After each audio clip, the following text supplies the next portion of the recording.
తమిళనాడులో అవినీతిని అంతమొందించడానికి టీవీకే అధినేత ముఖ్యమంత్రి విజయ్ ఒక సంచలన పథకాన్ని ప్రకటించారు. రాష్ట్రంలోని ప్రభుత్వ కార్యాలయాల్లో లంచం తీసుకునే అధికారుల సమాచారాన్ని ఆధారాలతో సహా అందిస్తే ₹1,00,000 బహుమతి ఇస్తామని ఆయన స్పష్టం చేశారు. సమాజంలో పేరుకుపోయిన లంచగొండితనాన్ని వేళ్లతో సహా పాతరేయడమే లక్ష్యంగా ఈ సరికొత్త నిర్ణయం తీసుకున్నట్లు విజయ్ వెల్లడించారు. ఈ పథకం కింద కేవలం పెద్ద మొత్తంలో జరిగే అవినీతి మాత్రమే కాకుండా చిన్న చిన్న లంచాలపై కూడా ఫిర్యాదు చేయొచ్చు. ప్రభుత్వ ఉద్యోగులు కేవలం ₹1,000 లంచం డిమాండ్ చేసినా ఆ విషయమై ఆధారాలతో ఫిర్యాదు చేస్తే సదరు పౌరుడికి ₹1,00,000 నగదు బహుమతి అందుతుంది. ఈ వినూత్న ఆలోచనతో లంచం అడగాలంటేనే అధికారులు వణికిపోయే పరిస్థితి వస్తుందని ప్రభుత్వం భావిస్తోంది. ముఖ్యమంత్రి విజయ్ తీసుకున్న ఈ నిర్ణయం ఇప్పుడు తమిళనాడు రాజకీయాల్లో పెను సంచలనం సృష్టిస్తోంది.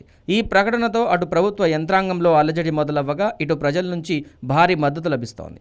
అవినీతి రహిత పాలన అందించడానికి ఈ అడుగు ఎంతగానో ఉపయోగపడుతుందని రాజకీయ విశ్లేషకులు అభిప్రాయపడుతున్నారు.